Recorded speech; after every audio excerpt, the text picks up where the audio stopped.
Just the hum of the city and I'm feeling alright.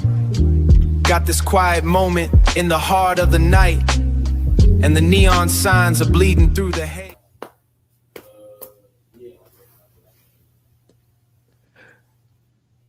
What's happening? What's going on? What's going on, man? You're tapping in with the originators. It is Monday, as you already know. It's your boy K Styles, aka the Sixth Man. Bring it to you here with the Senator Mad Mike Sports. Yeah. Time and time again. Time and time again. But before we do that, hey, Mike, you know we got to give people the what? The what, Mike? It's the real rock.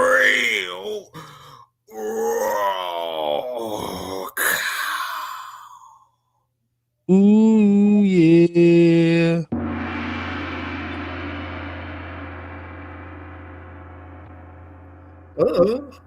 Well, damn. All right. So today's roll call.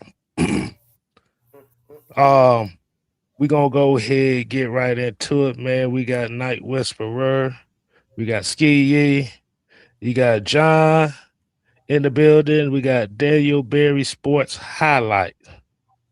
Appreciate y'all coming in. Keyshawn, what's happening? What's happening? So before we get right into it, let me play a little sound to kind of ease your minds in a little bit. Give about 15, 20 seconds to get everybody else in here as we play the sounds of relaxation. Hit it.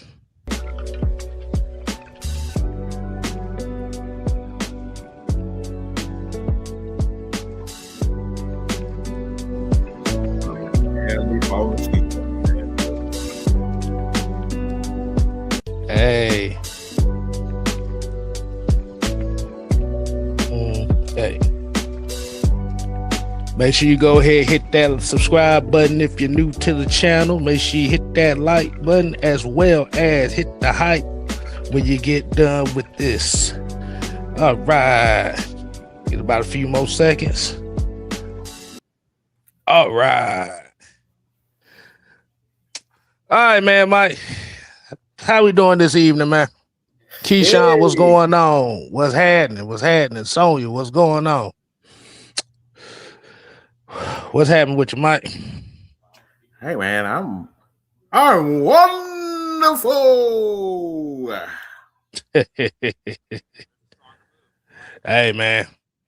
Thought I'd try something a little bit different here. Dripple Flair, what's going on? Mm-hmm. All right, so sidebar. So you know how we usually start these shows. We're gonna start with a little sidebar. Mike, hey man, the floor is yours, man. Something you want to get off your chest that you want to talk about? Let's get it. I've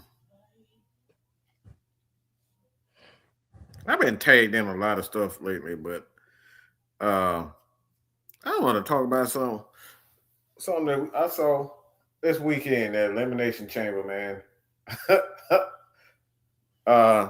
Yeah, Elimination Chamber was kind of interesting.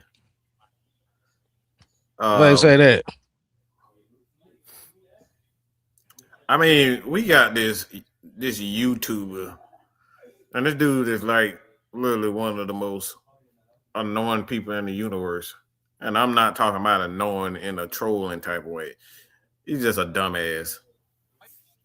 And kind of lead into something. STS style of a question.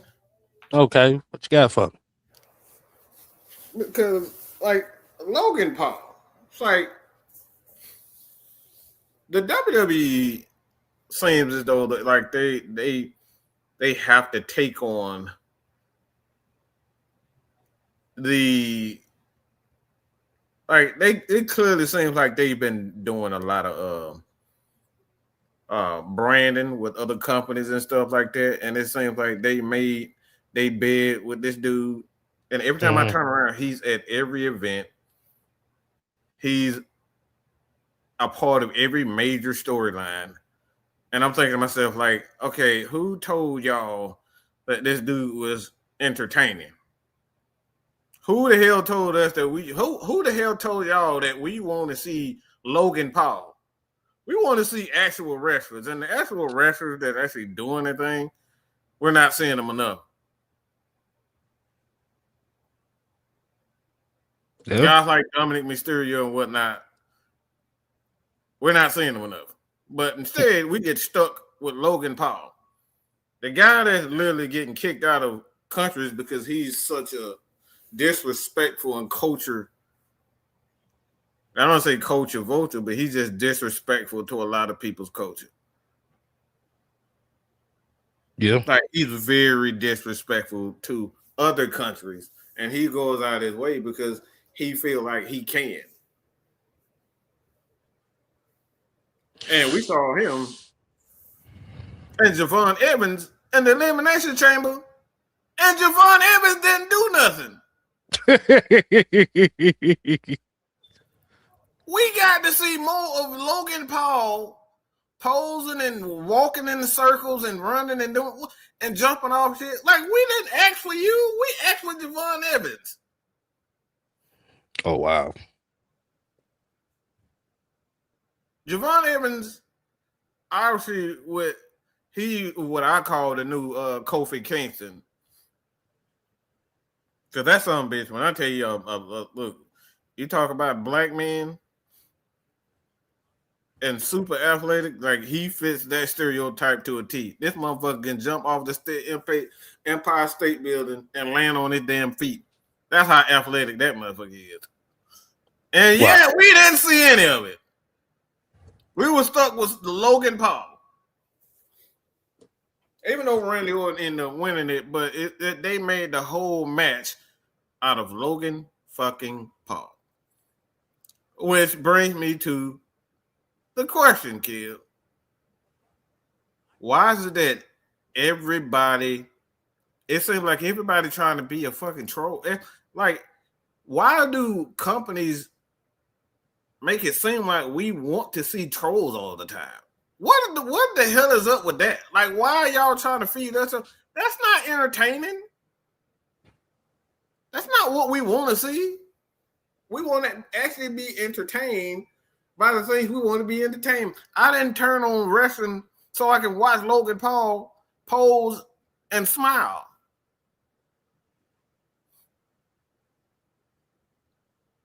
Why does it feel like all of these damn companies? And like I said, you see a lot of rappers doing the exact same thing. They're doing the same shit. Why does it feel like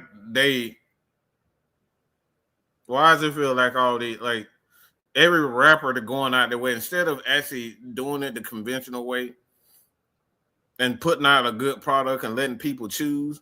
Like, y'all got to come up with fake ways to try to get people mad, upset, and indifferent. Mr. T.I. I mean, the thing about it is when we're looking at how people act, it's essentially really just a time of where the best way to get somebody's reaction is to piss them off.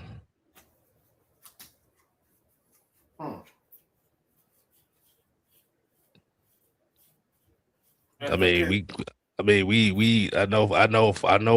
for our sake, I know we really can't be surprised because that kind of something that we kind of do.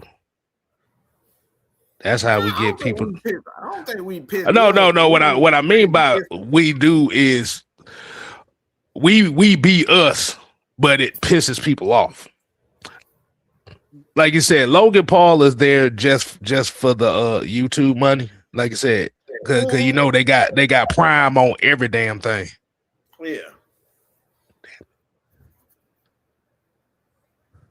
Yeah, that's what I'm thinking myself. I'm like WWE don't need like even viewers. So I'm even confused as to why they even feel like they're doing it. Why is it that y'all feel like y'all need rage bait? Like y'all literally have one of the biggest YouTube channels on YouTube the WWE does, and they never. So again, I don't even know why. I don't even know why it's the like I said. Maybe they feel like they gotta have channels and shows everywhere on in a part of everything. I even see in the WWE that the wrestlers even tell you know that what's that new show that they got? What is it called? I forgot the name of it. It's some Unreal or real something. Wait a minute. Do you see that in the chat? Cassandra talk about can we talk about the rage bait from the Giants? Yeah. I'm getting to that. We definitely getting to that. Believe that. I don't even know what the hell happened there. What's going on with the Giants? No, I'm talking about the Giants. She was talking about the Giants. I was like, what the hell happened there? We'll definitely get that. You must have forgot about you didn't see the chat. You've been asleep for the last 2 hours or so. That's what that was. Lord. But it seems like again, it seemed like all across social media, everybody just trying to do it's I'm teaming up with this guy with a social media one following, and the same thing you were saying about Corey Holcomb. Now I seen Corey Holcomb getting on talking about him and 50 Cent the best friends right now. I'm like, come on, baby! Like, why everybody feel like they gotta try to piss people off, and then like everybody doing the same. It's the same tactics over and over again, and they feel like we actually want to see that type of stuff. It's not like every damn thing turned to a Real Housewives. Controversy creates, like I said, controversy creates cash, man. It's all come down to people seeing that chaos. Chaos brings money. And 2026 so far has been nothing but that. Mm-hmm.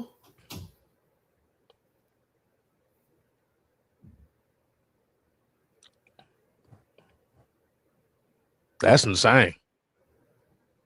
Talking about Corey Holcomb and 50 Cent. He said Corey Holcomb and 50 Cent the best of friends. Him and said, me and 50 Cent, we talk all the time. I'm like, why would 50 even talk to you? That's what I want to know. He trying to get like if you talking to 50 Cent, then you wouldn't be up here trying to tell and getting in the fights with people in the middle of the street. You're doing a good job. You're doing a good job of taking heed to what 50 Cent is. Like if that's what you say. And me and 50 Cent, we talk all the time. We're one of the most hated people on social media. Come on, Corey. Like, come on. Like, stop, bro. You haven't seen it? Nah, I heard about it. Oh my God, he really said, me and 50 Cent, we talk all the time, and we some of the most hated people. And I'm like, bro, stop. You were just crying talking about suing people. Now you up there putting your name next to 50 Cent talking about he the most hated. Man, shut up. Shut up, fucking crybaby. They shut up. Shut up, nigga. And in the words of K Style. But getting into what Sandra was saying is, so if y'all don't know, you're talking about some major clickbait, okay? Lord, Jesus. Lord, I'm scared. Oh, okay. All right. Oh, hey, what's happening? Say I didn't know y'all fuck with the 5150 show. I was watching the 5150. No, we really don't watch it. We just I don't watch it as much as I used to. Yeah. But I used to follow 5150 going all the way back to 2012.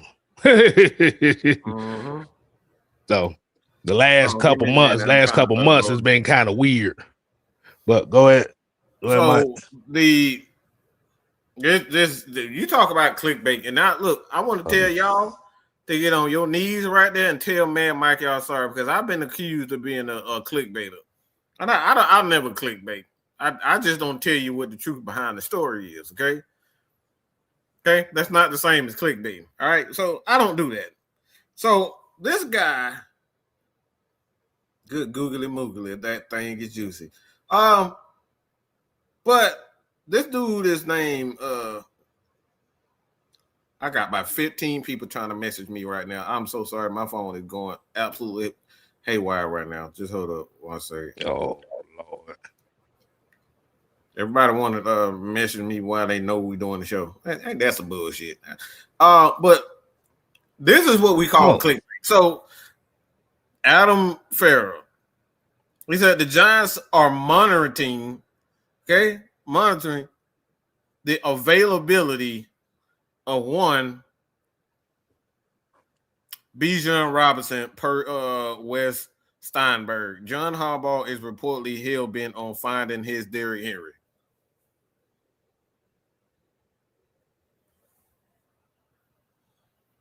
Did I start him? Okay, so did you hear what I said? So basically they're clickbaiting using saying that the Giants are pursuing Bijan Robinson. Yes. Don't nobody believe you. First of all, don't believe that. First of all, if that was the damn case, you wouldn't have Bijan Robinson in the uniform reveal video. Oh my God, bro! Like, what the fuck are you talking about? Like, y'all just saying anything. See, this is what we talk about clickbait with these quote content creators. This is what they do. They go out of the way to say shit that's never going to happen in any way, shape, or form. Why would the Atlanta Falcons? Why would anybody, if they had Bijan Robinson, why would this motherfucker be why would you even put him? Why would they try to trade him? Why would they put him in a conversation of, yeah, it quite possibly could? No, you not. The fuck? What's that, though? That's all I say is the fuck is that? I don't why? I just said why.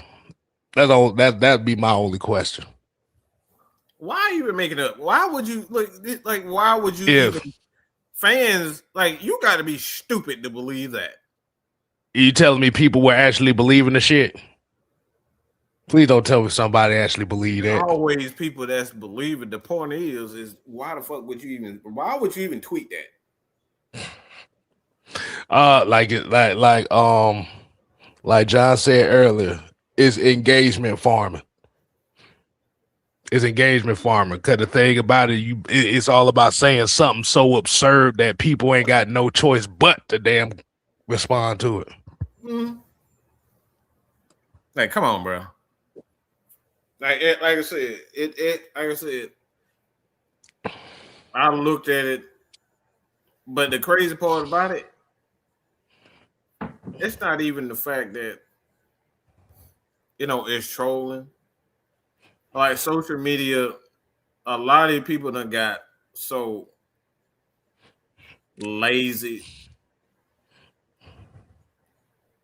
Or should I say these people are not as talented as they claim to be doing this. And I want to see if I can find her. So this guy's quote unquote the NFL insider and reporter, the home of Adam Baum, the host inside all season with Adam Farrell. And yeah, like I said, it's to me it looked like a parody account. Yeah, that would sound like it sounds like a parody account because I'm thinking to myself like, come on, bro, Right. And But the like crazy Keisha, part about it, this is exactly what these people on Twitter see. This is why look, conversation like this, I'm like, come on, man. but like you said, man, If I was this is why with Keisha I say shit, it's okay to clickbait, but goddamn, at least make it somewhat believable. mm-hmm. Hey man, I would have said the Falcons would have like the Giants would have gone all out to sign a guy like Kenneth Walker or Tyler Algier, but Bijan Robinson, he's hell bent on it. Come on, yo. But this is what a lot of these fans that y'all make these accounts popular. Y'all make these accounts popular by throwing it out. And like I said, it seems like every all season we get accounts like this. They always come out and they be having 10, 20,000. Exactly.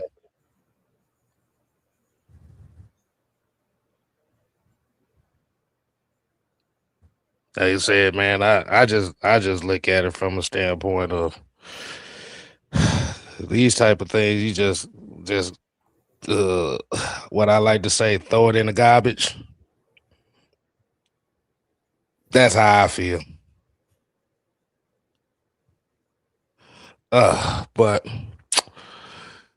on to the actual aspect of the show, because like I said, I'm not finna let some stupid ass troll shit agitate the hell out of me, especially if it's some stuff that don't make any sense. We got two topics today. As you see on the screen itself. Speaking of quarterback talk. Damn it. Speaking of quarterback talk. Look like JJ McCarthy's time is over. Potentially over in Minnesota. And the second topic is the Atlanta Falcons prioritizing the linebacker position in free agency. Now, what we're going to do today is we're going to allow the people to choose how we start, which one of these two topics to start with. So what we're going to do is you're going to put one for JJ McCarthy, and you're going to put two for the Atlanta Falcons linebackers. And what we're going to do is we're going to give y'all a few minutes to go ahead and do your thing. So, Mike, let's go ahead and wait for him.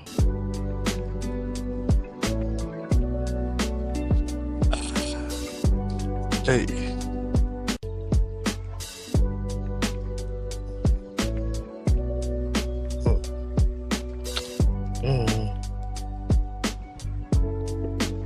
And like I said, while you doing that, y'all make sure y'all go ahead and hit that subscribe button for Mad Mike Sports, 6MK Live, and the Heavy Hitters Live. Oh wow, it's kind of tired right now. See. Well, do you see that, Mike? I see a 2, 2, 1, 1. Nah, I don't do the Barry White voice. Nah, John, can't do the Barry White voice. Hello, baby. I got a deep voice. My voice can go deep, but it ain't gonna go that deep. Hello, baby. You go ahead and take them things off, baby. Cause Mad Mike got a little something for you, baby. And I know you've been wanting it too. Just let Daddy do what Daddy got to do. And you just sit there and look real pretty, baby. How about that, sugar? How you like that now? Was that how that came out? How that came out? Hey, pimping all over the world, man. Pimping all over the world. That's just pimping. All right. So, all right, let's go ahead. Stop that. I just wanted to play that for y'all just to be kind of a dick. But looks like well for you if you feel good about it. Hey, you got some explaining to do. If you feeling good, I wouldn't expect you to feel good about it. Goddamn it! The hell you talking about? We talking about the music, baby. We talking about the music. Nah, but music, baby. All right, so it looks like two. He said they made me feel uncomfortable. Southside, shut the hell up. Make you feel uncomfortable. The hell, I don't want to make you feel good. Okay, that say you not Halle Berry in this bitch. Oh no, don't make me feel good. No, we ain't doing that around here, pimp. Nah, so pretty much what it looked like. It looked like we're gonna go and get the Falcons topic out the way, which is the linebacker position.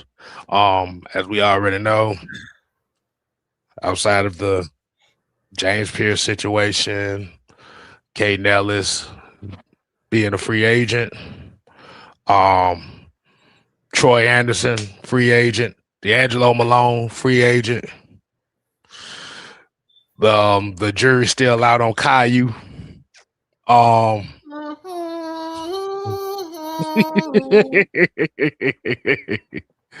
Now, the Atlanta Falcons right now are they are projected to have anywhere close, and this is right before they start doing all these other cuts and stuff start taking place. As of right now, they're projected to have about $28 million worth of cap space. That's a lot of money. That's a lot. That's a lot of money that Ian Cunningham is going to be dealing with coming in as his first shot with the Falcons. So we're just going to go off the scenario that free agency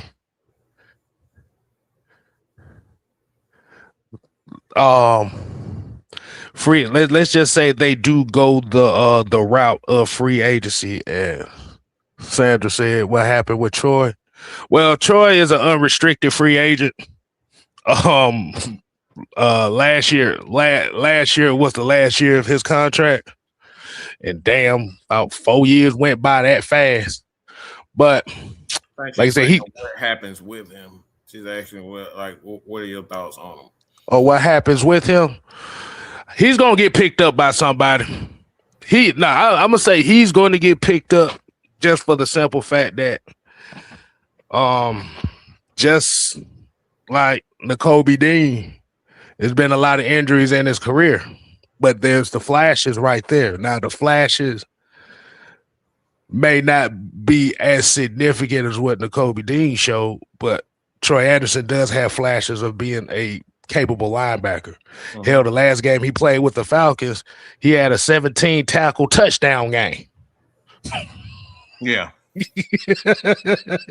Yeah. Think about that. 17, he had like 17 tackles, like 4 tackles for losses. He was it a fumble recovery? No, it was an interception, a pick six, or was it a fumble recovery? I think it was a pick six. I think he had won Defensive Player of the Week that week, but he got hurt in that same game and he ain't played since. That's interesting. Right. So we're doing a what if scenario is if the linebacker position is the priority in free agency, because we have a lot of linebackers that are going to be gone. I don't think as many guys are gonna be gone. I think I'm gonna be honest. The worst thing that happened with the Atlanta Falcons was hiring Raheem Morris. Like he just wanted to come in here and experiment with some shit. Like we fucking played over some shit. Like we didn't like we up here putting everybody with a big ass head with that big ass guardian hat was our linebacker this year. Everybody.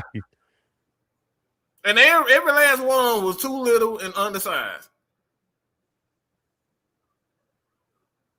All our linebackers, all the big ones, pretty much didn't get no play time here. Even the starting one, Divine Diablo barely 230. Nah, he about 226. Cause like I said, he's a safety hybrid anyway, so that makes sense. And we got Caillou. I don't even know what he's good for. Like, look, like that motherfucker is really a human statue. That's what the fuck he is. He just on the field, practicing, doing nothing. Like he's absolutely worthless. And you got Diablo. Diablo wasn't healthy. And nobody knows what was wrong with it. Like, I don't know what the hell was wrong with Troy. And then you got Woods, he was there. Y'all tell us. And I saw him in preseason, he looked good, and then he never plays a damn down. He never really even gets an opportunity to even play during the regular season. What? Caillou been getting his ass tore up every 5 seconds. Every 5 seconds. Okay? Caillou was getting his ass destroyed every 5 seconds on the field. For those that's new who don't know who Caillou is, we talking about JD Bertrand. For those that don't know. He's just out there with a big ass head, okay? That's all. That's why we call him Caillou. Just so you know. That's all you. That's the most memorable thing is his damn head, okay? That's the most memorable thing about JD Bertrand. That big ass guardian head he got on. He looked like a mayonnaise little Bill. That's what that looked like. That's a big ass head. That's the only thing he's good for. That's the only thing people remember. That big ass helmet he got on, the guardian head. Exactly. Ain't worth nothing. He's bad, yo. He's bad, y'all. Okay, yeah. Okay, so let's say, so pretty much the top names right now that we're looking at, like you said, Devin Lloyd, Quay Walker, Devin Bush, N'Kobe Dean, Leo Chanel, Bobby Wagner, Demario Davis, Matt Milano. And like you said, it could be a possibility that they do re-sign Caden Ellis if he doesn't find anything that he feels like he deserves in free agency.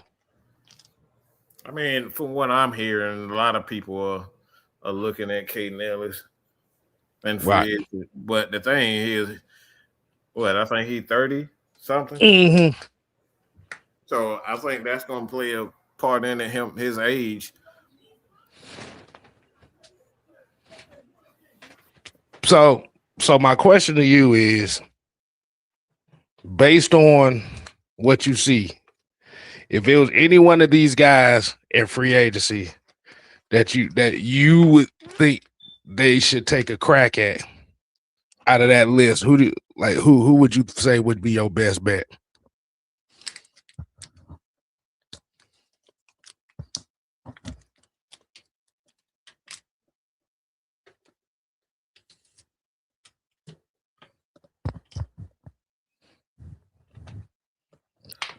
Oh shit! I'm up here. I don't know how the hell I didn't mute. How the hell did I didn't mute my damn? Did you mute your? No. The damn computer. I don't know why the hell. How the hell the mute button is tied to the mute button? Oh, like I said, you have to check the cause some you gotta check the controls, cause like I said, some of the controls are tied to certain button combinations. That's why I was like, I hit a mute button on the computer and mute myself on the StreamYard too. It's whatever. All right, but yeah. So say that list again. We got Devin Lloyd, Quay Walker, N'Kobe Dean, Devin Bush, Leo Chanel. These are kind of the younger guys that's in there. Then you got some of the veterans. You got Bobby Wagner, Demario Davis, Matt Milano, etc. Well, I don't necessarily like any of those. I like people would probably say Quay Walker. I say hell no, because that motherfucker he'll sprain his ankle standing still. So hell no. No, I love Quay Walker, but he can't stay healthy. He can't. He's had a lot of issues since he's been in the league. Devin Lloyd is he's too like he's a little bit too much like Divine Diablo, and we already got that. So I'm not overpaying for something that we already have, to be honest. And like I said, I wouldn't mind bringing Caden Ellis, but I'm not paying no 10 million plus for him. That doesn't make a lot of sense for a guy that's not a pass rusher. Like if he's not a pass rusher like that, a lot of times Caden Ellis gets his sacks because he's blitzing the A and B gaps. A lot of his sacks become because they're focusing on the edge rushes, and he'll beat a lot of the guards and the centers up front by blitzing. So that's how he gets a lot of sacks. So I'm not paying Caden Ellis that much, but like I said, if Lloyd, if I can pretty much scratch him off the road because I think somebody's going, they see him in free agency and they gonna offer him the bag, to be honest. Okay. So maybe Leo Chanel, whatever the hell his name is. Do you think? Oh, my only thing with Leo Chanel is, do you think he has the versatility really?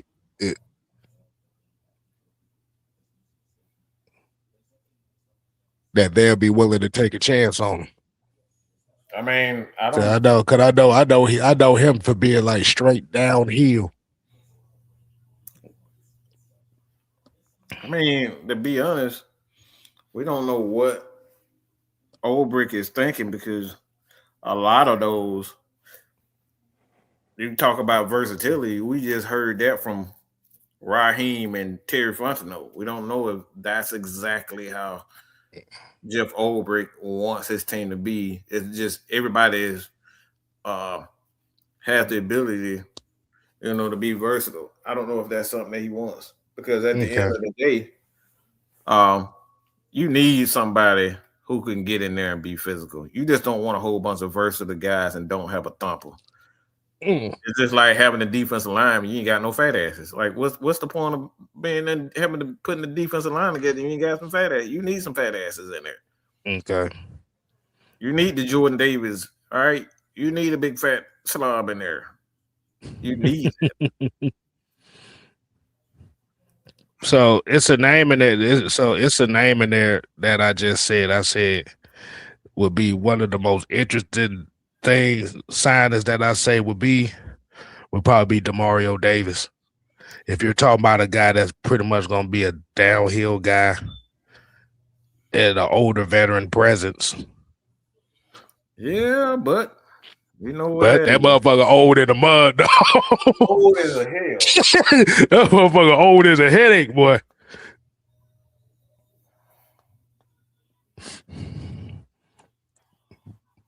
But let's see what y'all say about it. See, I see a lot of Leo Chanel's in here. Trucker Mike here said Anzalone.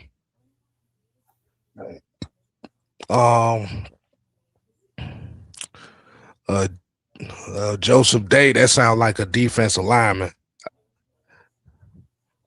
But me, yeah,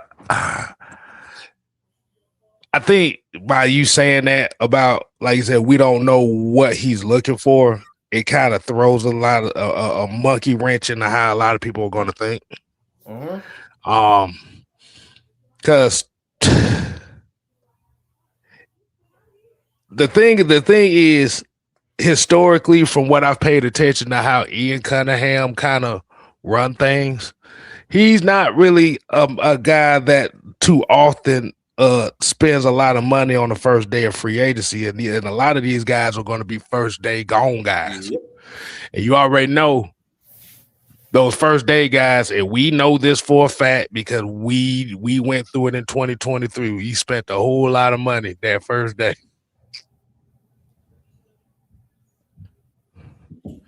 But my thing is, I don't know if he's going to be one of those guys that's going to be looking that into that first day aspect of things. I see no reason to spend money on the first day like that. You got enough players on both sides of the ball to just wait and see. You got a number one receiver. You need to get rid of the number two receiver. And Mooney to free up some money, and then you can draft. And you got to bring in the offensive lineman, and offensive linemen typically don't go in the first day like that. I'm talking about the ones we're not looking for a star or someone that's going to be have a major impact on the offensive line. We're not looking for that, like an Alex Mack pickup. Like, we're not looking for that. We already kind of have the foundation of our offensive line for the most part. So the Falcons in a prime position just to wait, to chill out.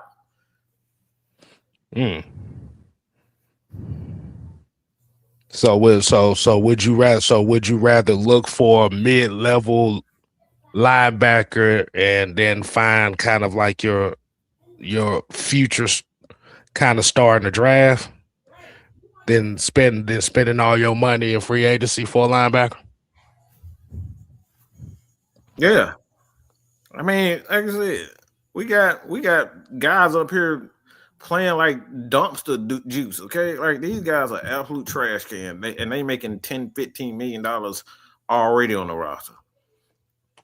So why would we spend more money trying to get rid of guys that play like absolute shit, and you got guys on the roster that has been injured? I see no reason to go out and just spend money all willy-nilly just because it's free agency. I think the wisest thing to do for the Falcons is just to wait things out and to actually think about it. Because not only do we don't have money in free agency, we don't have a first-round draft pick. We're missing a couple of picks, too, on top of it. Okay. Hey, we're gonna get to everybody's comments here in a minute too. So don't worry, don't think we're neglecting y'all in the chat. Yes, here we are. We just like everybody else. We don't pay attention to none of y'all. They don't read none of y'all comments. Y'all know it. But we're the assholes, though. But we're the assholes. Make that make sense. Oh man. But that's the question that I have to ask for the chat here.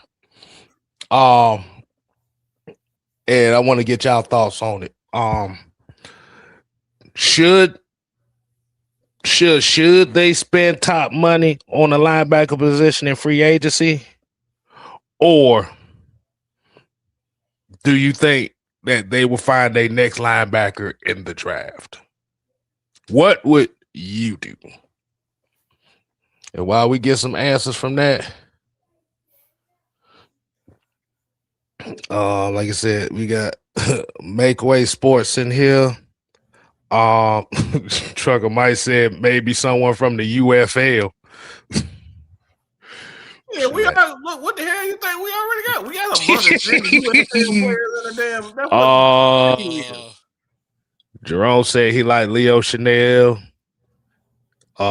He could be Caden 2.0. Okay. Let's see.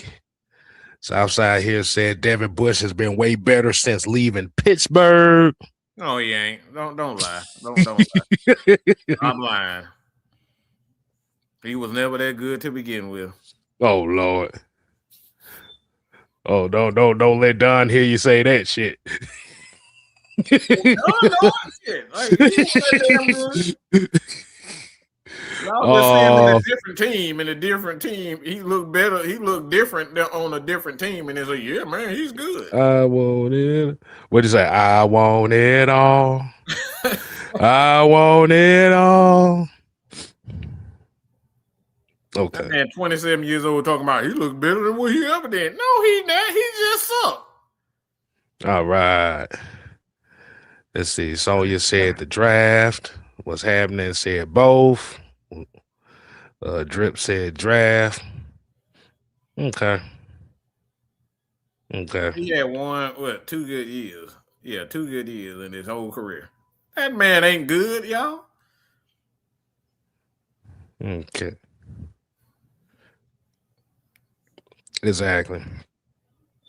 Um, let me see. We got a few more minutes left. We got one right here. It says, hoping that the Falcons allow Jalen Walker to play inside and try show up strong at edge.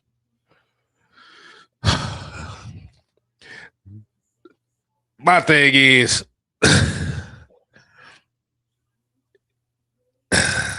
how healthy is Braylon Trice? That's the only question I have to ask. Well, fuck that. Okay, hell no. I don't want him nowhere near that linebacker core because until we figure out that James Pierce is going in and out of jail, I want that motherfucker on the line until we get there. Like I could look. Let's sign a big fat old middle linebacker that know that he can just that we know he'll just be there and be a solid tackler. I don't want Jalen nowhere near that until we know for sure that we getting an edge guy like a Leonard Floyd because Leonard Floyd he's available. I don't want to move Jalen at all, even though we know he has those capabilities. Now there are packages where you can utilize him as an inside linebacker. We do know that. We know that he can play inside, outside, but like the thing is, you want him to get acclimated at the edge because at the University of Georgia, they had him doing all those things. And I know he's capable of it, but until we know that James Pierce is not going to jail, I say absolutely not. But we got to figure out. To be honest, I already think we already got a guy that is capable of doing that, and I think it's Rook Aurora. Okay, for whatever fucking reason, Ross Stupid did not want to play him more snaps. That was fucking dumb because he was he had one of the better pass pressure rates for the defensive lineman, and he wasn't getting more snaps. So Ross Stupid kind of held this defense back, to be honest. And to be honest, for whatever reason, Jaden, they didn't move Jalen around the way they did James. So I don't even think we've seen the best out of James Pierce. Good God Almighty! I'm just calling him Georgia from this point on. I always look. I'm gonna keep getting them guys' name messed up, but we haven't even seen the best out of Jalen Walker as an edge. And he got 5.5. That's really good for an edge coming out of college with 5.5 sacks. Mm-hmm. That's really good.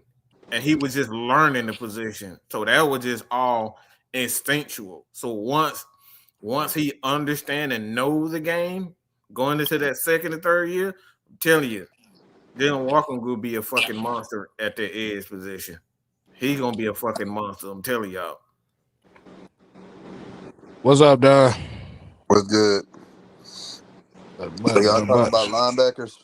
Yeah. I like I say there's a few guys out there. Like anything, I know they're trying to target a middle linebacker because right now we don't really have anybody like you said, unless Pierce is coming back, which I don't think he will. Um, yeah, Walker could be that guy, but we got to think rational and understand Walker could very well just be on that outside because he can play any position in linebacker, middle or outside. But C.J. Allen's another guy because I'm not looking at nobody in the first round because guess what? We do not have a first round draft.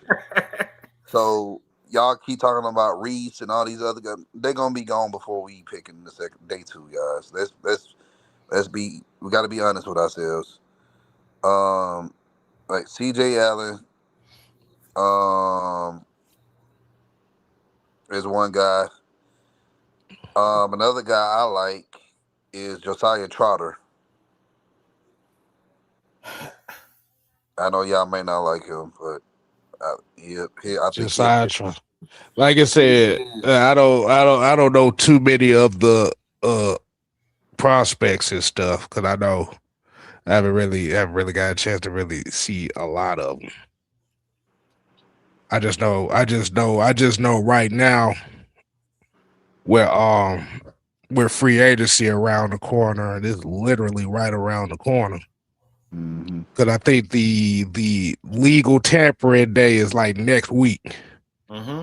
Hopefully, motherfuckers don't go into press conferences talking about I've been talking to these guys since fucking January and shit. I talked to the cook. Like really, we don't need another Kirk Cousins situation. But these guys ain't that stupid. So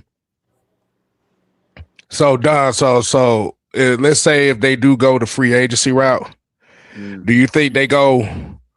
Do you think they try to throw a bag at like some of the guys like a Quay Walker, Devin Lloyd, N'Kobe Dean, and etc., Leo Chanel, or do you think that Ian Cunningham may just look at that position and just go with more so of trying to get depth at that position instead of getting like one major guy?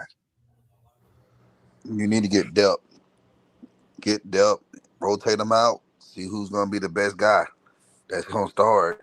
Linebacker is middle linebacker is very important, man. This is one of the reasons why, along with coaching last season, but this is one of the reasons why we didn't play well last year, this past season.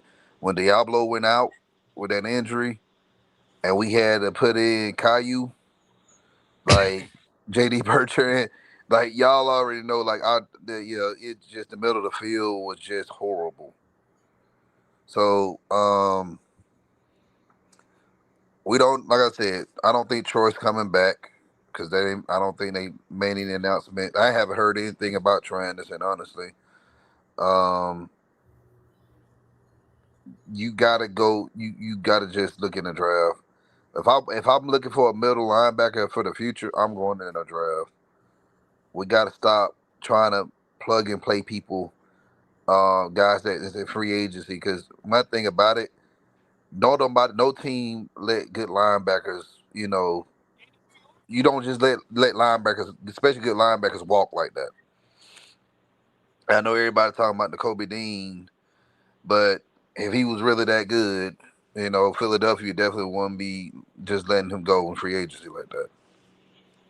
Man, that motherfucker got some tortillas for ankles, boy. The hell with that shit.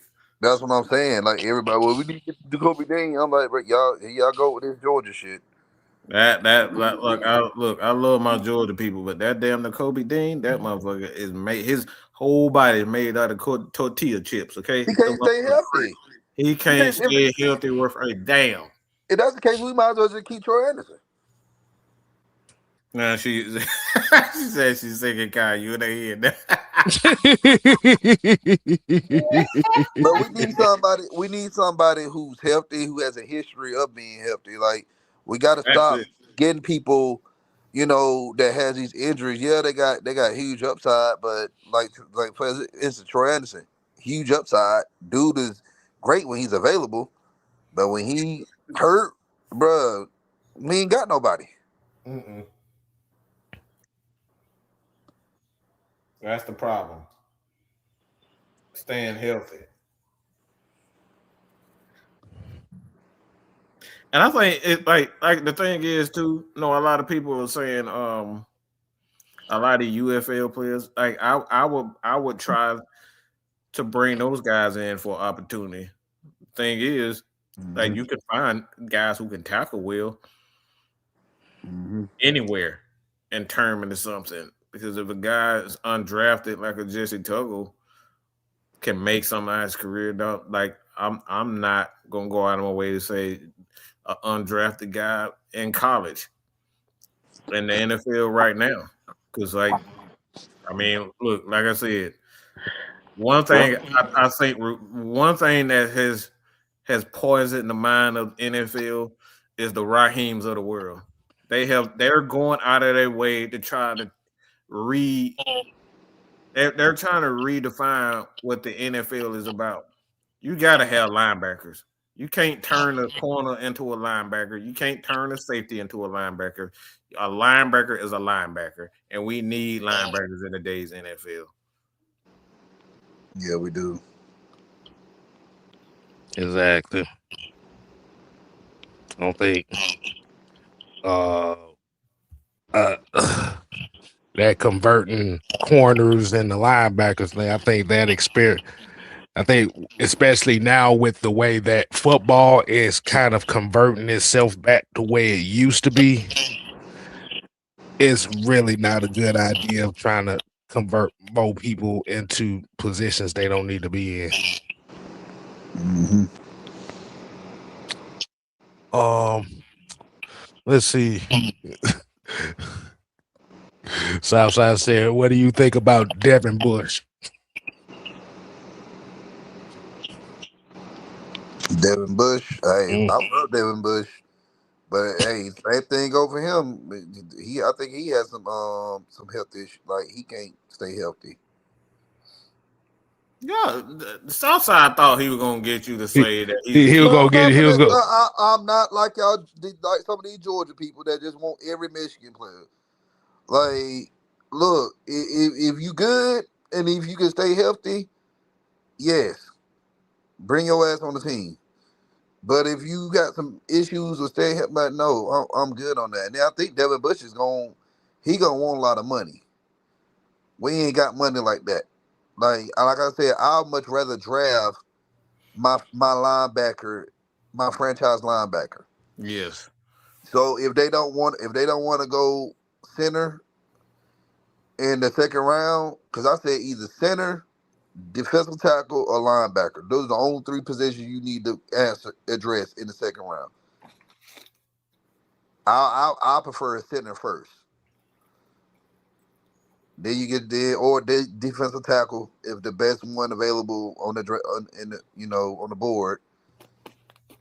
And then if they don't want to go look in the trenches, then they get the best middle linebacker. Good You God can still Almighty.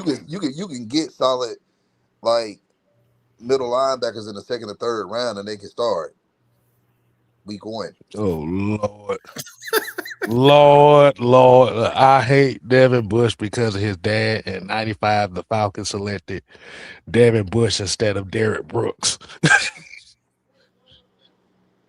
Oh, Hey, that's that ain't got what they got to do with his son. That ain't got nothing to do. that Like ain't got shit to I'm do not with you. upset. I'm not upset. Look, I don't be upset at players. Like they like me being upset at Jamal Anderson, and I'm talking about the pass rusher Jamal Anderson. I don't hate Jamal Anderson. He didn't ask to come here. He was drafted here. Exactly.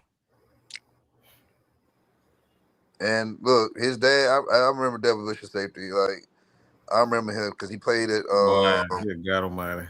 he played, but yeah, he didn't go to Michigan. He played at Florida State, but he did coach at Michigan for a couple of years when his son was there.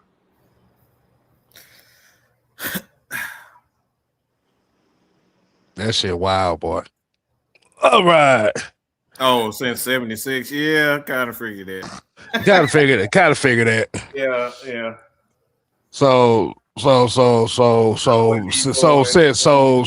he said since 76, so you've seen a lot worse.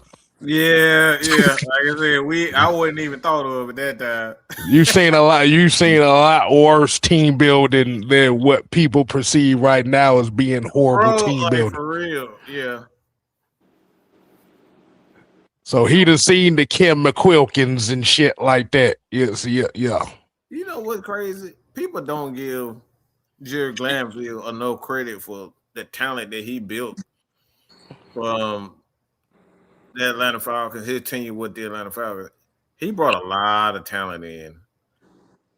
We could never find a quarterback, but outside of that, like he helped bring in a lot of stuff from what 70 when he got here, what is 77 when he was here?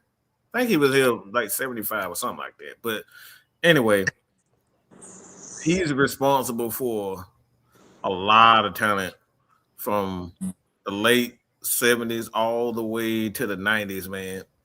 People don't give him enough credit. I think because he's a nigger lover, Nigger. Okay, he's a nigger lover. They don't want to give him no respect. Much like the nigger lover that was the defensive coordinator for the Chicago Bears. He loved niggers. Okay, they don't want to give the You Ryan. ain't worth for fuck. What? It's true.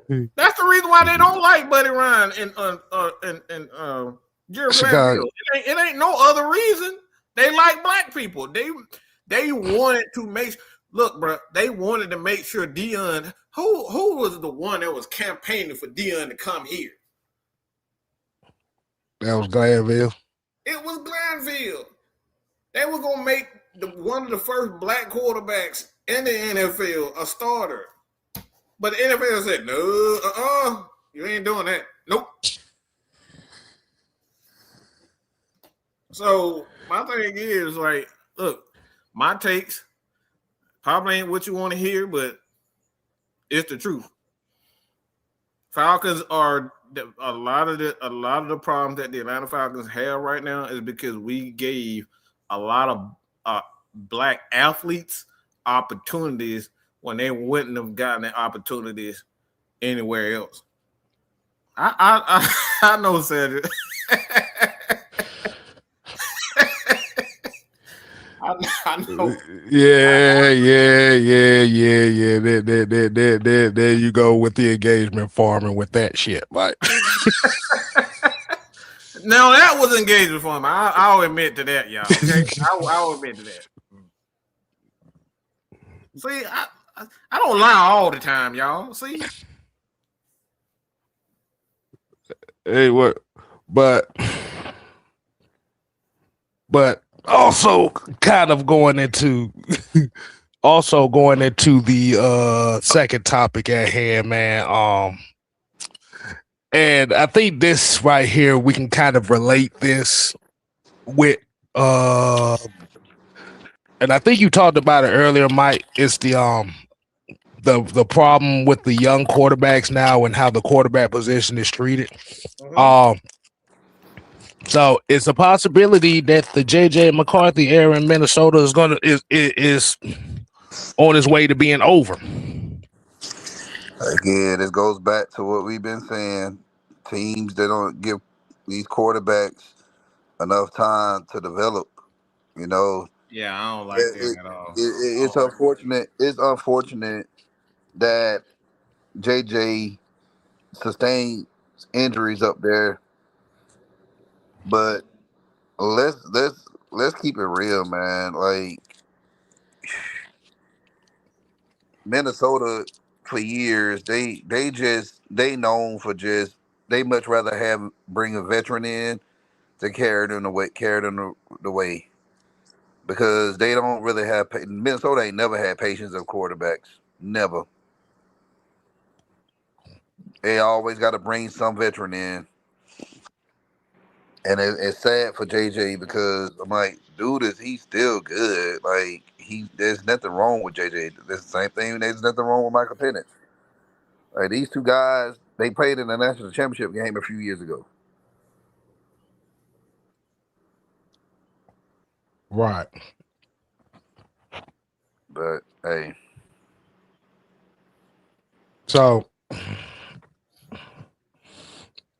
so so just going by the question of this is do we have, like you said, do we have a, I mean, we already know it's gonna be obvious they're gonna say yeah, but just for the people watching, do we have a quarterback patience problem in football right now? we Of do. course. Oh, by the way, so for y'all people who don't know your fucking history, y'all need to get y'all shit straight. Okay, get your shit straight. If you're a Falcon fan, you don't know that Jerry Glanville, who's been with the organization since 1977, then you don't need to even claim to be a Dirty Bird fan. Okay, don't even say that you're a fan of the organization if you don't know he's been here since 1977 as a defensive back. That's why I said he has been one of the most consistent coaches in this franchise history. In my opinion, the greatest coach in this franchise history that gets absolutely no love because he's a Negro lover. Okay. 1977. Okay, when the Dallas Cowboys was out there having chilies on the sideline showing their booty, that's when he was doing his thing. So Mr. Glanville, Mr. Nah, that's chicken cutlets. There's a difference. Yeah. Hey, that man, y'all need to do, look, like I said, man, the most disrespected and disregarded guys to ever play, to ever coach this game is Jerry Glanville. Okay? This dude, all the things that we're seeing right now from the spread offense, it wasn't popular until Glanville, June Jones, those guys hooked up. Like they created what we saying now is, run and shoot. They called it a run and shoot back there, but it's ultimately a spread offense without a whole bunch of running from your quarterback. Okay, that's what they were doing back then. Yeah, I was gonna ask, wasn't Glanville? I was gonna ask, was Glanville that helped innovate that? Yep, it was him. A lot of the stuff. Him and June Jones. June Jones going back even when he was Houston, the Houston Oilers at the time. Those guys are instrumental, and this is why, like, I created a channel because a lot of people don't know this. The run and shoot going back to Warren Moon, like the Houston Oilers, June Jones, like those guys were innovative. And this is why I get really upset when people say, man, we need to get with some new football. No, it's not. This ain't new. This has been going on since the 70s and 80s. I'm about to say, what new can you really do? This is not right. That's why the NBA slam dunk contest is struggling right now because ain't shit else to do. Might as well jump off a goddamn trampoline. A pogo stick, you might well pogo stick and try to dunk. They tried the Wildcat. I remember when the Wildcat was, everybody and their mama was doing the Wildcat. Like, motherfucker, that ain't new. That been around since the 40s. Yeah. The Wildcat. Well, really, the 20s, if you... 20s, bro. I just saw a video today where he was like, bro, it was like 4 underhanded passes in a row and all of them was backwards. Y'all know, y'all heard of Neyland Stadium, right? Jim Neyland, that's the historic Tennessee coach that won all those championships in Tennessee back in the 30s. 30s, put up decade. He did Wildcat stuff back then. Like, a lot of things we've seen, like I said, we've seen before. A lot of the things that we've seen before. It's just the timing of it. We have a lot of, and like I said, even the pistol formation, y'all don't have no idea how old the pistol formation is. It's been going on for a year and decade. I think that goes back to the 60s, I think. Yeah, that was Zach Robinson's granddad that invented it. You know what? Shut up, Dunn. Shut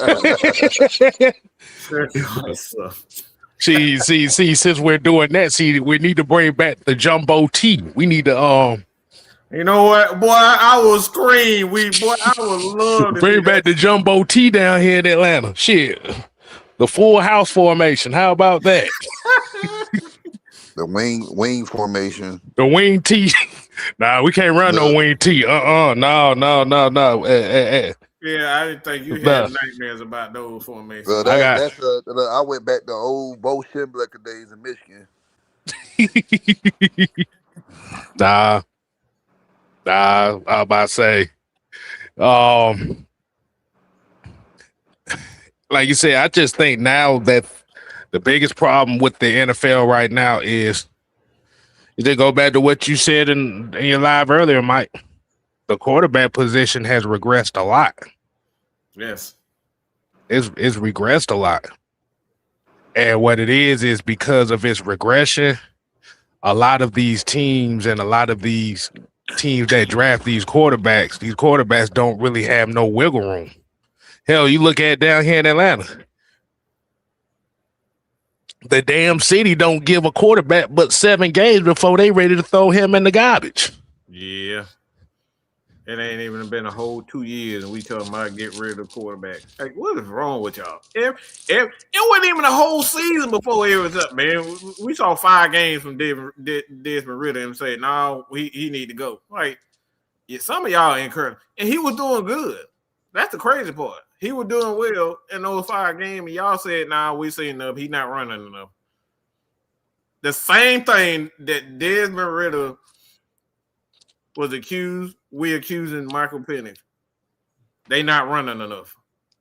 So my thing is if that's going to be the prerequisite of every quarterback that gets drafted here, I go back and ask that question. So what's the point of drafting a quarterback if that's going to be the default response to every quarterback that comes in here? Because it's just very, very interesting that since 2021, which is the last time we've had a quarterback down here that started 17 games, that same conversation that you talked about that Penn is going through right now, every quarterback down here in Atlanta has had that same comment said about him. And it's been 5 of them. Yeah. And then when we got a quarterback that wrestles down there 400, 500 yards, y'all said, no, he can't throw. Make your goddamn mind up, man. Mariota gave you a little bit of what you wanted. And then you said you didn't like him because he didn't throw enough. He ain't throw enough. Good God almighty. Jesus Christ. That's it, literally. And then y'all, you know the crazy part about it? This is how I knew that Raheem wasn't going to cut it as a head coach. He spoke with the media, and he said, because they kept asking him questions about if Michael Penix was going to run more. Instead of him saying, we're going to call plays that make Mike comfortable, he said, we've been encouraging him this week to run more. I'm like, see, this is why you got to go. So basically, you threw your quarterback under the bus. Yes. Yeah. Because the media wanted him to run more. Like, no. The media wanted you to run more, and now all of a sudden, because the media said it, now you're going to make the changes to it. Mm-hmm. Exactly.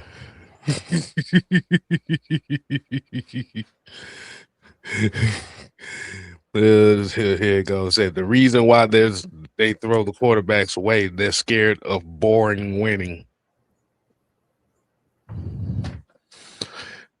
But that's my question though. What is so fearful about winning games boring? What is so fearful about that?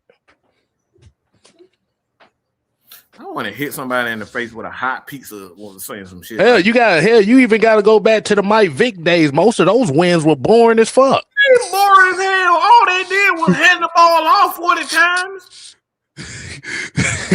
This dude passed the ball maybe 15 times a game under the Mike Vick era, and then we doing it now. Like, y'all want to throw the ball 40, 50 times a game. If we're not throwing the ball 40 times a game, y'all see it as a failure. And then you say Michael Vick was the most exciting we've ever seen. It's like, bro, all we did was hand the ball to Duckett and Dunn and Vick. That's it. Mm-hmm. With an occasional pass to Elgin Crumpler. And Brian Fennery caught a pass on the sideline, one pass every game.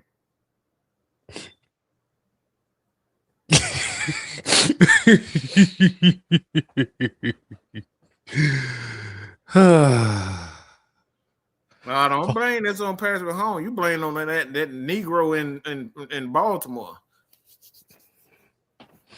That boy Lamar Jackson done made it hell for quarterbacks down here in Atlanta, boy. I'm telling you, boy, he done made the quarterback lifestyle down here in Atlanta hell. And the bad part about it is he's never played for the Falcons, but he done made every quarterback in Atlanta's life miserable. You damn near drove Ritter to the mental institution with the shit that y'all was saying about him and his damn family. Y'all done made Mariota quit. That motherfucker quit. He rolled on the ground one time and said, "Nope, you got to go." Which is funny is y'all complained about Pennis only playing in the pistol, forgetting the fact that Kirk Cousins last year played majority in the pistol. Make that make sense. Make that shit make sense. Lord.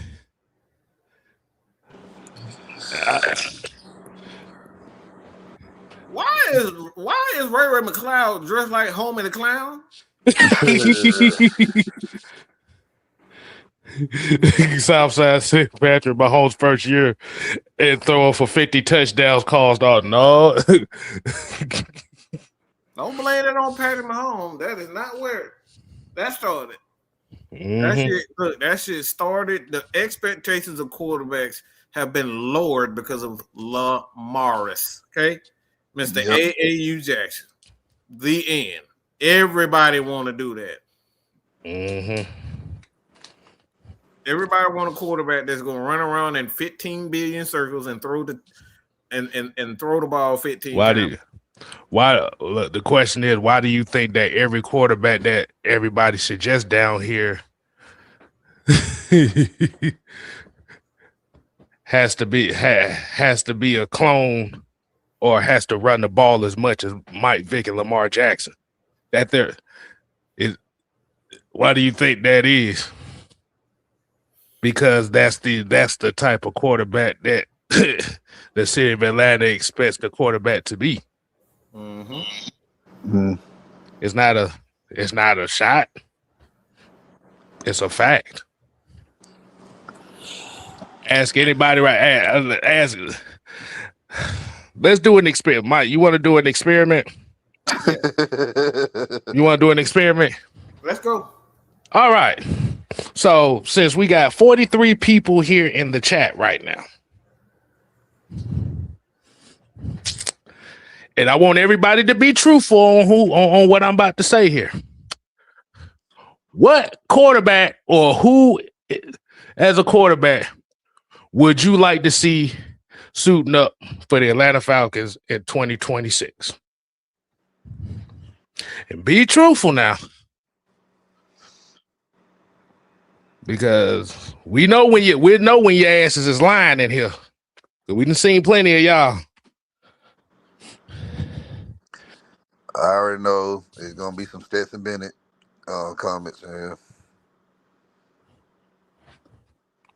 I mean, it's going to be a couple of those, but I'm just trying to say the available quarterback options. Who would you like to see down here in Atlanta?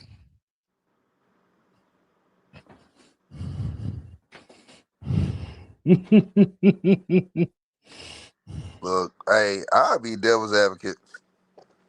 I'll be a devil's advocate tonight. Since it are they trade is Minnesota trading JJ or well. What it is right now is that his future is uncertain. So they're rumored to be in the market for a new quarterback, rather be somebody in free agency or somebody that they may trade for. I know Mike said earlier that the Jets might be all in on Kyler Murray, but Kyler Murray's name has been thrown in the mix for Minnesota as well. I'm just hearing that that the Jets they really want Kyler Murray. Mm-hmm. That doesn't mean that Kyler wants to go there, but that's what they're gonna go all out. See now Southside lying his ass off already. This motherfucker said Kyle Trask. Get the fuck. You know he lying. I like what Drip LaFleur said. Like Tyson, like I said, Tyson's gonna probably be one of those guys we could sign. I don't know if y'all saw the video when Matt visited Ryan Poles in Chicago in the 2024 off season, and Matt was talking. He was speaking real highly on Tyson with Ryan Poles. Tampering. You said it was tampering. That was tampering. That was no damn tampering. He wasn't even. Yes, it is. That's tampering. In 2024. Yep. He wasn't even employed with the Falcons yet. He was. That's the point. CBS. It was tampering. They were getting rid of that. Right. Shut up, Mike. Shut the hell up, Mike. They about to have Falcons on their investigation with the shit. Like, man, I'm about to get this job in about 2 years now. You know that, right? I'm about to get this job about a couple years. So I get this job to let you know. I'll be looking for you. So you telling me Matt Ryan went to them Ryan Poles in Chicago and posed like he was an NIL agent. You know what? Shut up. Dog. Yeah. You know. He had to throw that. Yeah, I'm the president. I'm the president of football, bro. You wasn't nothing. I'm like, motherfucker, you was working at CBS. How the hell you the president of football working at CBS?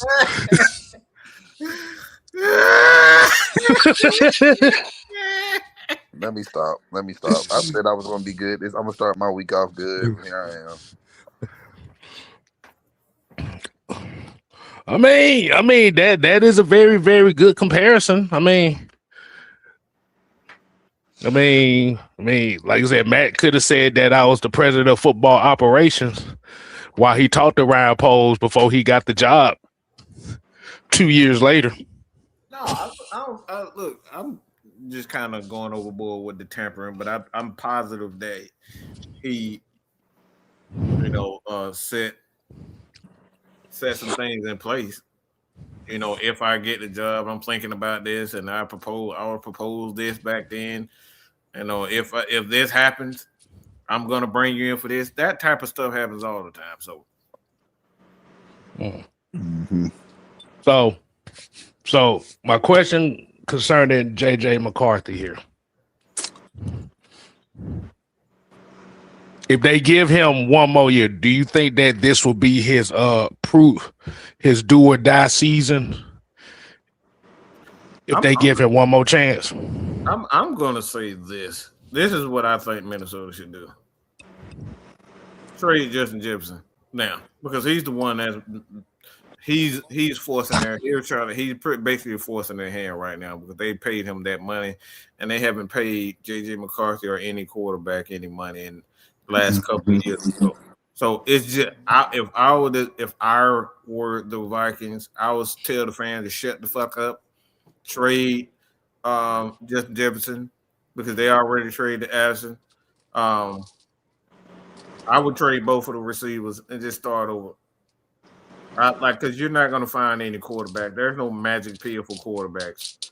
Okay, and I was just trying to make the most out of JJ because all he really needs is just to get healthy. That's the problem. Just get healthy and tell these fans to shut the fuck up. Okay, that's what they need to do because they obviously listening to the fans and they obviously listening to JJ. Uh, Justin Jefferson crybaby ass because he wants his numbers. And you know how these wide receivers get when they not getting fed, right? They want to cry and complain about stuff. So trade, get him the right weapons, get him the right coaches, and do it the right way. Mm. Okay, so I see there's a conversation going on right now in the chat, and I think it was. Hold on. I think it was Drip. He asked about Malik Willis. I guess because says everybody in here is kind of clamoring for Malik Willis right now. I don't see. Here's the thing with Malik Willis. And this is one of the biggest risks that people are going to have for him right now. He hasn't played. You have to ask yourself the question: has he played enough games to where you can warrant him a $35-40 million contract? For what? Because if the this is what we talk about with the quarterback market and why the quarterback position the quarterback position doesn't have that development phase or that mindset to develop now because of something like this. And we've seen this happen before. We've seen the quarterback, the Mike Glennons who didn't play much and ended up with a $45-50 million contract. The Matt Flynn's.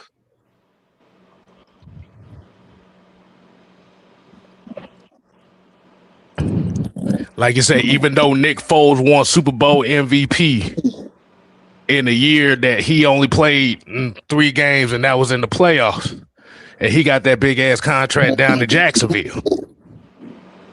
Yep.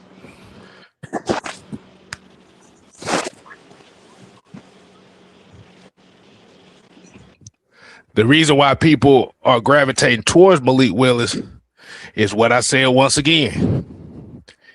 He's the closest guy that you had. He's one of those guys that has that has the intangible, the athletic intangibles of a Mike Vick, and he's an Atlanta kid. Like you said, symbolism. He symbolizes what the Falcon fans want as a quarterback, as a kid from Atlanta. So it's kind of like a hometown thing.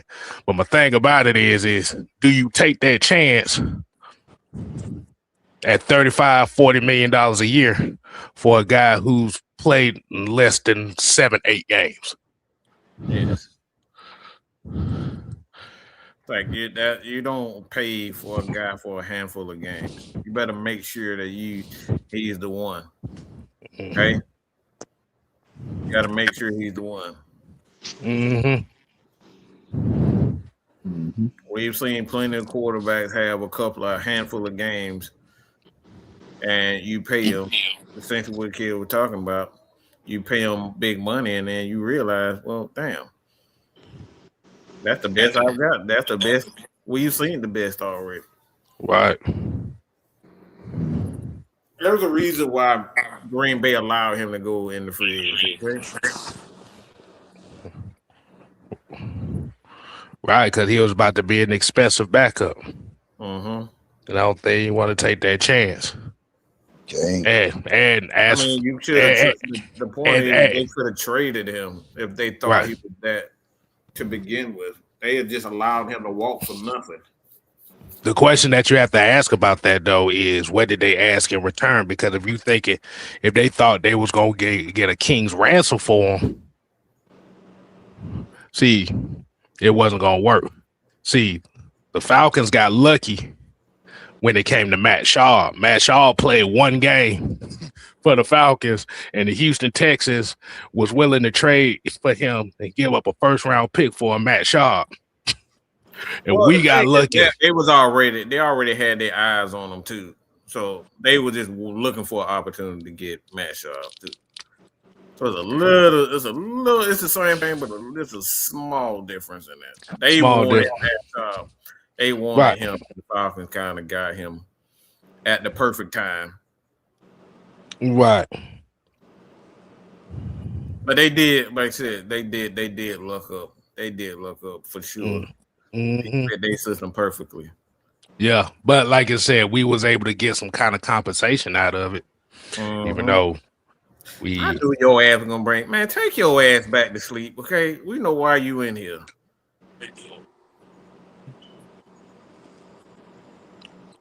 Oh, is that? Yeah, you know who it is. Because we brought up Malik Willis' name. Yeah, we know. What's up, Truth? Actually, that's just good timing. Hell, it ain't no damn good. I just woke up. No, I just woke up. I'm an hour and 35 minutes late for a Raw watch party, so I literally just woke up. Good God Almighty, y'all.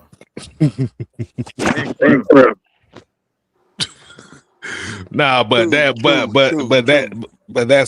like you said, that's the biggest thing when it comes that teams are going to have when it comes to Malik Willis is if it's true that his market is $35-40 million. Do you think do you take the chance on him? And second of all, do you think that he is capable of living up to the expectations that's going to come with that contract?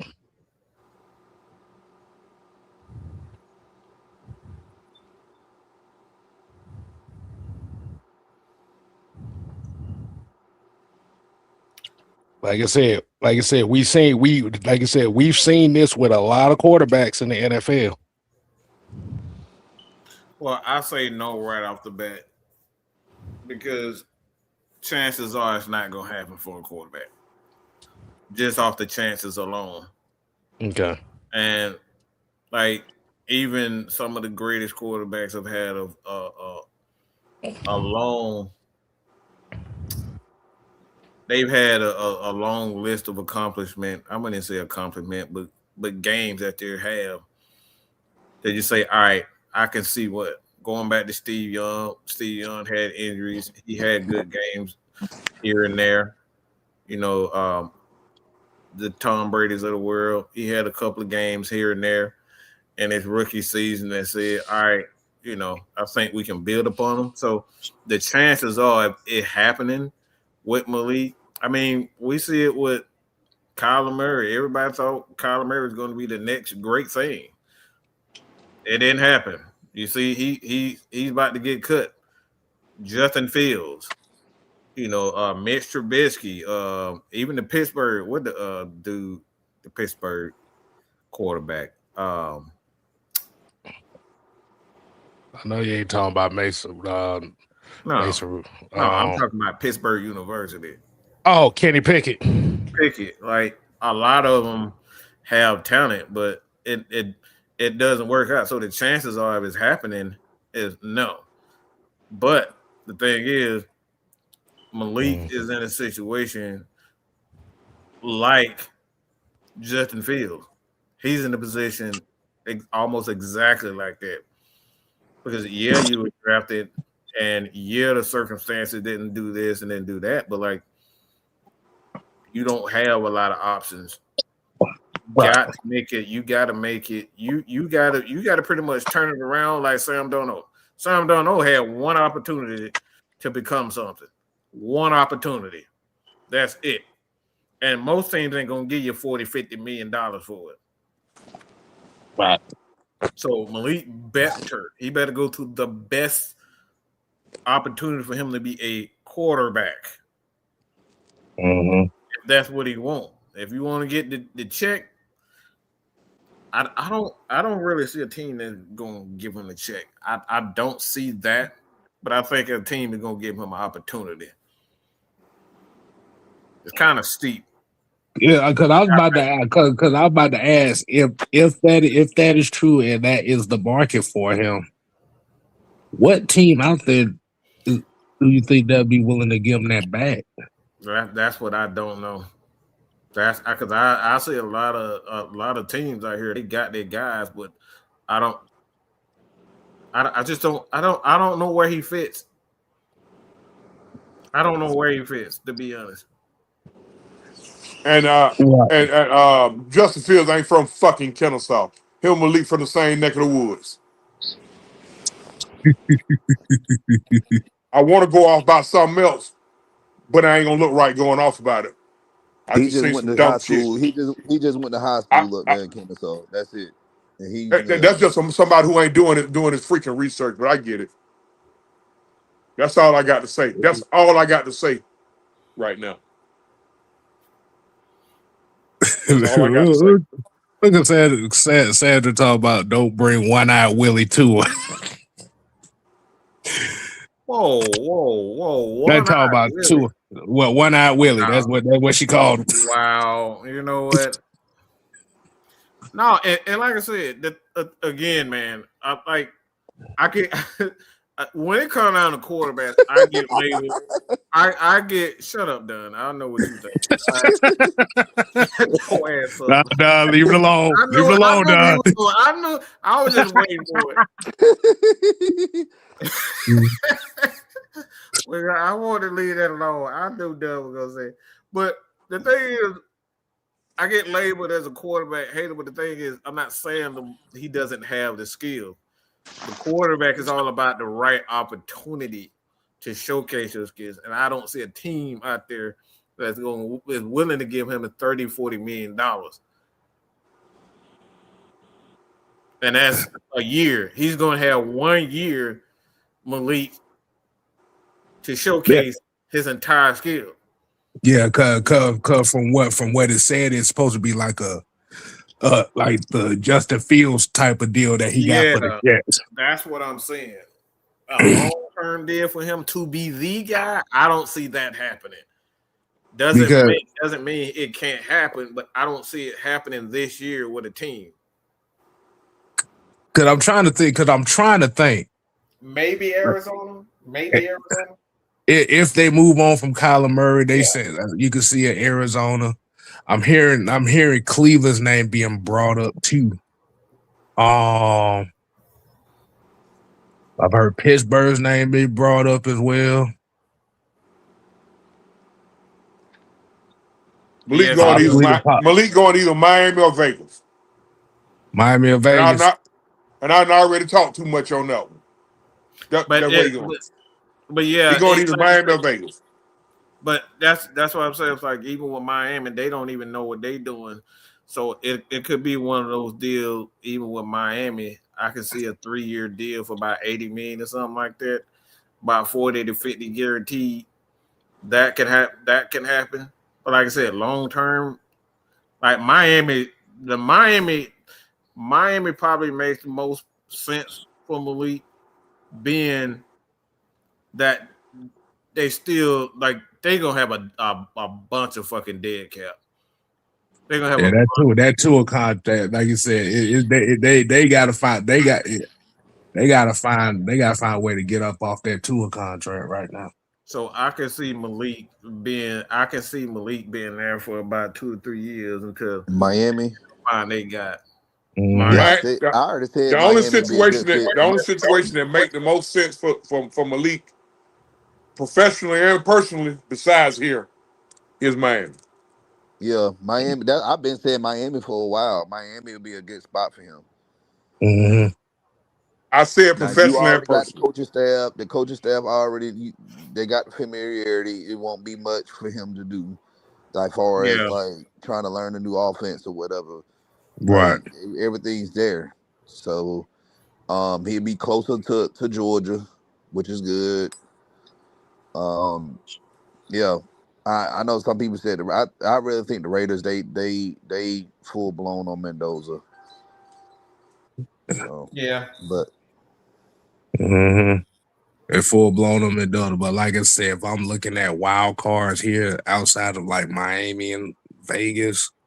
Like I said, I could see the Colts being a surprise team. Like you said, that might be one of those where it's like may not have thought about that type of thing. I could see Pittsburgh. Mhm. That's actually what that's actually what he should where I'm gonna put it to you like this.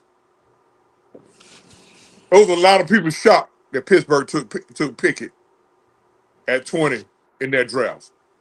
And I'm gonna leave that right there. But you know what though? Speaking of Pittsburgh, I don't think Pittsburgh getting Malik, but I think Pittsburgh. I think McCarthy he's gonna try to get Carson back. He's Oh, gonna. Mike McCarthy's gonna try to I get can Carson very back. see. I can very see Beck. I can see Beck going to Pittsburgh. Mm. Like I said, man. It's just a weird off season for the quarterback position, just for the simple fact that nobody gives a shit about the quarterback class. Look, I don't look. I don't look. I want some big nasty motherfuckers up front. That's it. Right, I want us. right. I need a center. No. That's what I'm saying. That's not even just talking about us. I'm just talking about just in general. Nobody really gives a shit about this quarterback class coming up. Yeah, because you think about all the past few years, who's been developed, who came out of the draft and played lights out. Yeah, you could say, okay, Drake May made the Super Bowl. Okay, cool, whoop the fucking dude. And let's be real, the defense helped them. Like, Right. ain't no like everybody's seeing now. Like, okay, they are giving up on drafting quarterbacks. They'd much rather just get somebody who's been in the league for 4 or 5 years, bounce from team to team, owning their craft, trying to own their craft, and then bring them in and try to win with them. Look at the Sam Darnold. Sam Darnold now is the blueprint of what teams are going to start going by now. They're going to start getting these 4 or 5 year quarterbacks that's cheaper that they can play, that they can trot on the field and try to win games with. Basically. we done seen 2 years in a row. Joe Flacco, the Joe Flaccos, the Geno Smiths. Like, But I know Geno Smith didn't look good this season, but but when he was in Seattle, he looked good. mhm. But I forgot about the dude in Indianapolis. What's the dude name? Daniel The first, Jones yeah, Daniel Jones. He looked good till 7 he got games of the hurt. season until he got hurt. So that's what I'm saying. Like, people that like teams are not going to keep wasting first round draft picks on these quarterbacks. The thing is, like you said, as far as the blueprint of the quarterback is essentially a lot of these coaches now they're moving towards making these quarterbacks to be more game managers than actually stars now, because just for the last couple of years we've literally seen the blueprint for winning championships, and it's not about forcing your quarterback to win football games. It's about having your quarterback manage football games. And as far as what you're talking about with development, how can you really develop a quarterback in college when they fucking transferring every year? Yeah. It's the systems. Like I said, that RPO is the worst thing that happened to football ever. The Ever. absolute fucking worst, Mike. Like when you first said that, I'm like, well, damn, Mike. I mean, we got to get with the times. They had done kind of warned me over with the you got to get with the times. Fuck shit. Excuse my French. But Go ahead. Mike, you right, bro. Hey, that done watered down the quarterback position tremendously. Mm-hmm. Believe it or not. Exactly. Be- Hey, Believe Trey, it or can not. you hear me? I can hear you. Trey? Oh, okay. Yeah. Now But go keep on too. No, but see, it has, man. I watched it. I got out. Listen, one of the reasons I got out of football as a coach is because of because of that quarterback position. They done turn. They done turn that. See, this is why what they're doing with the quarterback is the reason why you're devaluing the running back, which is crazy to me. Mm-hmm. The Devaluing the running back, and then you also devaluing the offensive line. offensive line should never be devalued. But you're right. Look, when I coached, the last time I coached, I haven't coached in almost 11 years, I believe. And I saw the writing on the wall then, and I'm like, yeah, I got to get out of here because y'all gonna, I'm gonna end up having a heart attack, not during the game, but during practice. Listen, when I turned Malik and Nigel Warrior, and Chumo Kiki, when I turned all them loose, I went straight baseball. Yeah. I sent all in the Westlake. And the only one finished at Westlake actually was Chuma. Malik left went to Roswell, Nigel left went to Peachtree Ridge.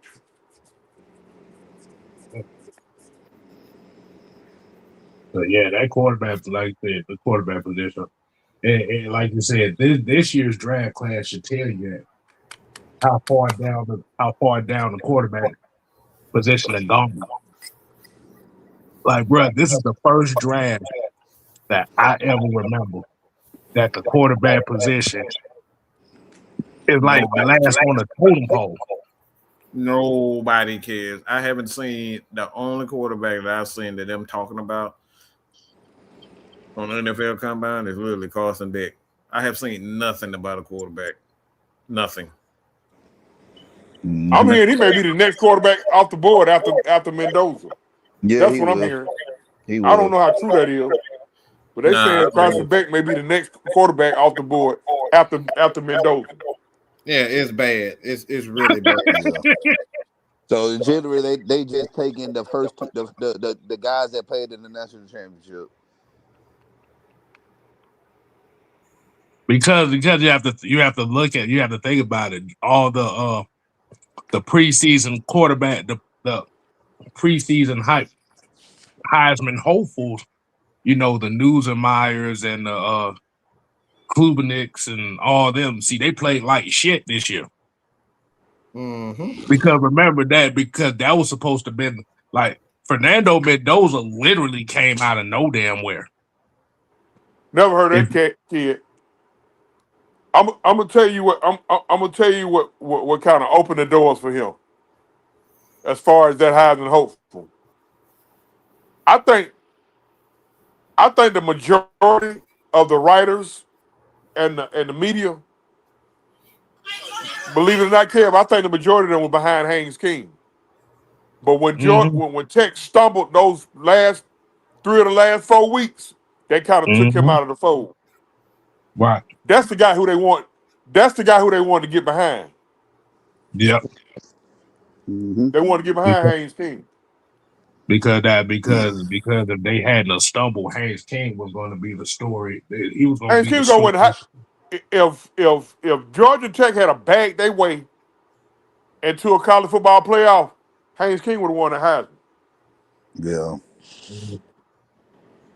Yep, Because that meant he would have survived the ACC and playing And Georgia at the Georgia. end of the year. And Georgia. Yep.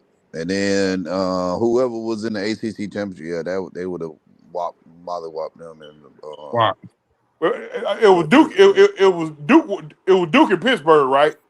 yeah. I ain't gonna say Molly Washington because Pittsburgh was one of the teams that lost you down the stretch. That they shouldn't have lost yeah, that game. But yeah, if they had a bad, they went to the college football playoff. Haynes King would have won the Heisman, and he'd probably be sitting at the top of the board right now. right. Because that was the story that they was going to push is pushing. That's who they gonna get. That's who they was gonna push. You know the good old hardworking rags to riches type Southern boy who been through Mhm. this and that and this and that and then got and he They'll push Tech into the playoffs. Yeah, Yeah, yeah, you're yeah, right. yeah. Look, the consummate feel good story. Every year's got to be that one feel good story, and this year would have been Haynes had Tech Right. not stumbled down the stretch. Right.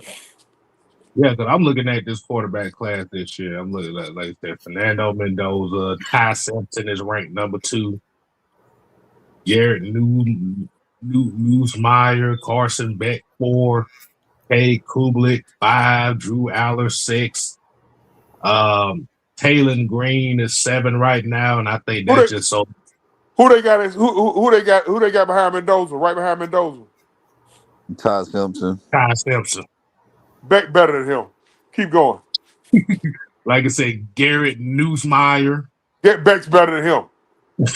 Like, A lot of folks got a problem with Beck for obvious reasons. For obvious reasons, either you're a butthurt Georgia fan that's mad that he threw a pick against Alabama, or you just a Georgia hater and still associate him with Georgia. That's all. But here's my thing about because a lot of people don't like a lot of Georgia fans don't like Carson Beck. Okay, but y'all be praising Justin Fields. He left for Ohio State. So why Justin Fields don't get that same energy that y'all be giving Carson Beck? Because uh, Georgia is seen as a racist program because we don't have black quarterbacks. Lord have mercy. I just answered the question. That's all. No. I know what you're talking about. Yeah. That I done seen a lot of folks say that. And we know them folks that been saying that shit. Like 90% of the roster, 90%, they got 100. Each one of those major college schools get 120 scholarship athletes. 90% of those scholarship athletes are African Americans. But Georgia's the most racist school in the South. because they don't have a black quarterback. But you got a problem with Tech that has a lot of black quarterbacks. Make that make sense.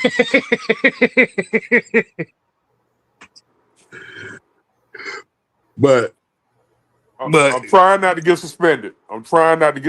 And I'm really trying not to. like I said, We gotta go. We gotta go.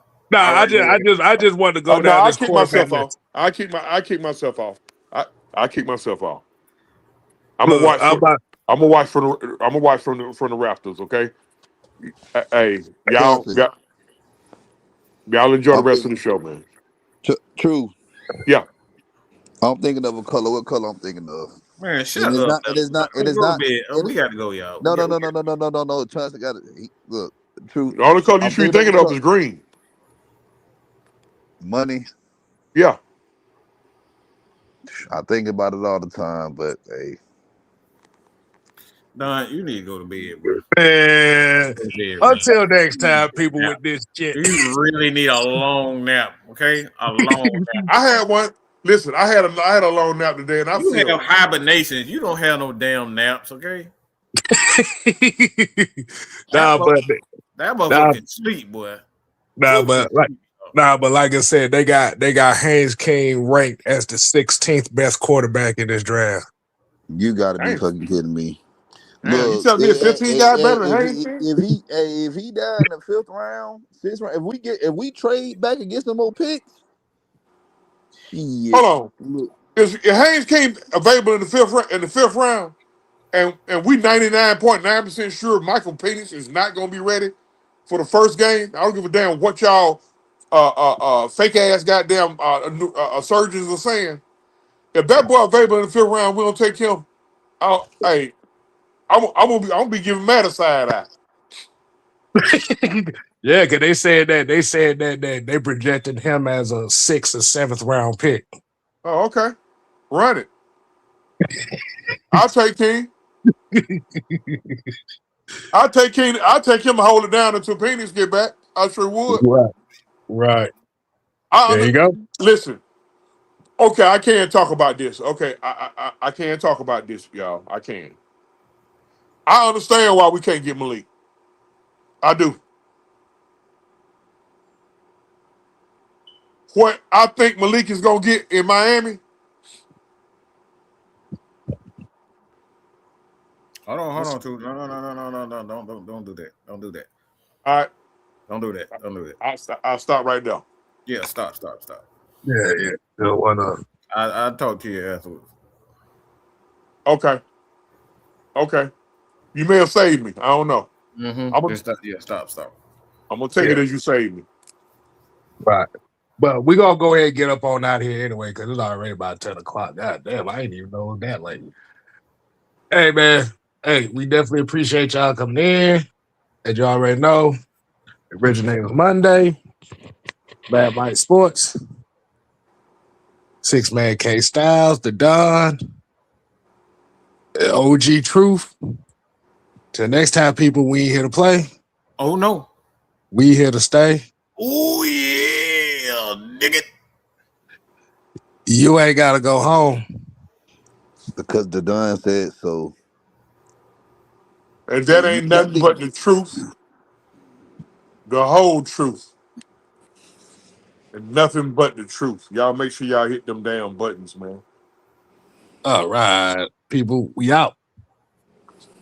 Yeah, just watching the world spinning. I see the block evolving, new faces moving in. Everybody glued to screens, it's a different kind of scene. We're all connected but alone on a pixelated throne, just chasing ghosts in the digital glow. Chasing ghosts in the digital glow. That's just the way the story goes. Yeah, that's just the way the story goes.